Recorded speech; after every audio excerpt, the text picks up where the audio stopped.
आगे चलेंगे और पश्चिम बंगाल से जुड़ी खबर का रुख कर लेते हैं। पश्चिम बंगाल में जिस तरीके से हमने देखा कि मालवा में एक बड़ी हिंसा हुई, और वो हिंसा कैसी हुई कि न्यायिक अधिकारियों का घेराव किया गया, उन्हें बंधक बनाया गया और उसके बाद एक्शन मोड शुरू हो गया। सुप्रीम कोर्ट ने स्वतः संज्ञान लिया। सुप्रीम कोर्ट की सख्ती के बाद इस केस में अब एनआईए की एंट्री हो चुकी है और एजेंसी की टीम आज से मालदा पहुंचकर जांच शुरू करने वाली है। चुनाव आयोग ने भी कड़ा रुख अपनाते हुए कानून से खिलवाड़ करने वालों पर सख्त कार्रवाई के संकेत दे डाले हैं। और इस बीच राज्य के डीजीपी हों और एसपी हों, इन्होंने विस्तृत रिपोर्ट इनसे तलब की गई है। जबकि अब तक अगर एफआईआर बताए कितने लोगों पे हो चुकी है तो 6 लोगों पर एफआईआर हो चुकी है। उधर आपको बताएं कि कल सुप्रीम कोर्ट ने पश्चिम बंगाल सरकार को भी फटकार लगाई थी। इस मामले ने अब सियासी रंग ले लिया क्योंकि विपक्ष ममता बनर्जी सरकार पर सीधा हमलावर है।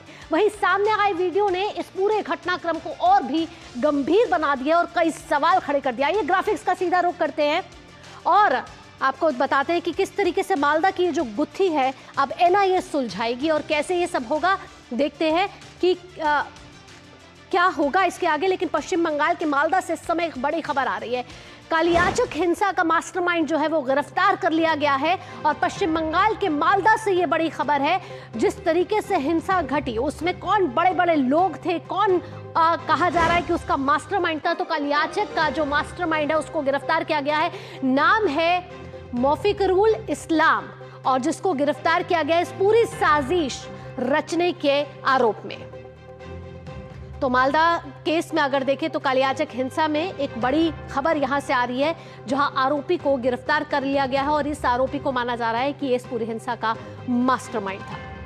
तो इस वक्त की बड़ी खबर आप देख रहे हैं, कालियाचक हिंसा का मास्टरमाइंड गिरफ्तार हो गया है। पुलिस गिरफ्त में आरोपी मौफिकरुल इस्लाम को ले चुकी है। अब इनसे सवाल पूछे जाएंगे। आइए अब आगे बढ़ेंगे और इस पूरी अगर मालदा हिंसा की बात करें तो इस समय इलेक्शन कमीशन भी एक्शन मोड में और सख्त एक्शन ले रही है। एनआईए की एंट्री हो चुकी है। बंधक बनाने की एनआईए करेगी जांच की क्यों इन 7 न्यायिक अधिकारी जो अपने काम और जिम्मेदारी निभाने आए थे उनको बंधक बनाया गया। उग्र भीड़ पर ईसी का सख्त एक्शन साफ तौर पर इस समय नजर आ रहा है। कानून से खिलवाड़ पड़ने वाला है भारी क्योंकि एनआईए की टीम आज से करने वाली है जांच शुरू। और साथ ही साथ आपको बता दें कि सुप्रीम कोर्ट ने स्वतः संज्ञान जब लिया था, कड़ा निर्देश दिया था और उसके बाद ईसी की कार्रवाई और तेज हो गई है।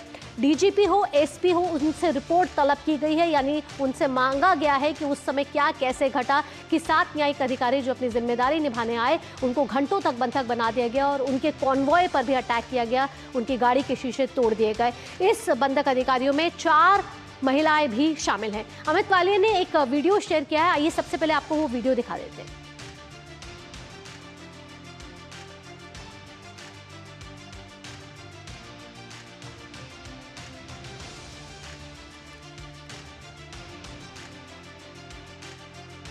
तो अमित वालिया ने ये वीडियो शेयर किया है और वीडियो में आप देख सकते हैं कि प्रदर्शनकारियों के बीच सबीना यास्मीन भी हैं।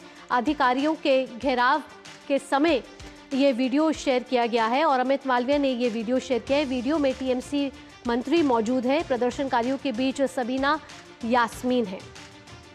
तो इस वीडियो के बाद आइए आपको ये बताते हैं कि जब कार्रवाई शुरू हो गई है तो कई नेताओं पर इस समय एफआईआर हुई है। अब तक 6 लोगों पर एफआईआर हो चुकी है जो टीएमसी के नेता हैं और टीएमसी के 2 पार्षदों पर भी इस समय केस शुरू हो चुका है। कोलकाता नगर निगम के ये दोनों पार्षद हैं जिन पर केस की शुरुआत हो चुकी है, यानी कानूनी प्रक्रिया शुरू हो चुकी है। वार्ड नंबर 32 के पार्षद शांति रंजन कुंडू और वार्ड नंबर 36 के पार्षद सचिन सिंह पर एफआईआर दर्ज हो चुकी है। 4 अन्य लोगों को भी बनाया गया है आरोपी और गैर जमानती धाराओं के तहत केस दर्ज हो चुका है। और इस समय देख रहे हैं कि बीजेपी लगातार इस मामले को लेकर हमलावर है। क्या कुछ प्रतिक्रिया आ रही है, आइए आपको सुनवाते हैं। जंगल राज, महाजंगल राज, वो सीबीआई को उठा लेना चाहिए। जो हादसे के लिए जिम्मेदार है तुरंत उसको पूछताछ मत कीजिए। सीसीटीवी फुटेज में साफ है, देखो और पकड़ के लेके जाओ, सब गुंडागर्दी खत्म करो। टीएमसी का हारने का डर जितना सता रहा है उतना हिंसक होकर वो लोग सब जगह लोगों को घेरने का प्रयास कर रहे हैं। जहाँ जुडिशियल मजिस्ट्रेट का गाड़ी रोका जाता है, उनके साथ मारपीट किया, गाड़ी तोड़ा जाता है। जहाँ इलेक्शन कमिश्नर को घेरा जाता है, काला झंडा दिखाया जाता है, वहाँ कोई कानून व्यवस्था ही नहीं। तो बीजेपी का साफ तौर पर कहना है कि ममता को डर सता रहा है इस समय चुनाव में हारने का। इस समय हमारे संवाददाता सौरभ दत्ता जुड़ गए ज्यादा जानकारी के साथ। सौरभ का रुख करते हैं। सौरभ, जिस तरीके से हमने देखा कि मालदा हिंसा में सुप्रीम कोर्ट ने सख्त कार्रवाई करी और सख्त टिप्पणी दी, स्वतः संज्ञान लिया, अब एनआईए की कार्रवाई शुरू होगी। किन मुख्य बिंदु पर, किन मुख्य एंगल्स पर कार्रवाई शुरू होगी? भावना, दोपहर तक एनआईए की टीम कालिया चौक पहुंच जाएगी, ऐसा जानकारी मिल रहा है। और एनआईए का जो इन्वॉल्वमेंट है इस जांच में, सुप्रीम कोर्ट ने कहा था कि आप सीबीआई करो या फिर एनआईए करो, क्या करो, चुनाव आयोग को डिसीजन लेने को कहा था। तो पहले तो सीबीआई को सोचा गया था, लेकिन रात को वो डिसीजन में थोड़ा बदल आया और उसमें बदलाव करके उसको एनआईए को दिया गया जांच का भार। और बेलडांगा, आप जानते हैं कि कुछ महीने पहले बेलडांगा में भी ऐसा इंसिडेंट हुआ था जहां पे रोड ब्लॉकेट हुआ था, रोड को ब्लॉकेट करके तोड़फोड़ किया गया था, जिसको लेकर ममता बनर्जी कही थी कि जुम्मावार तो कुछ लोग ऐसे जमात होते हैं।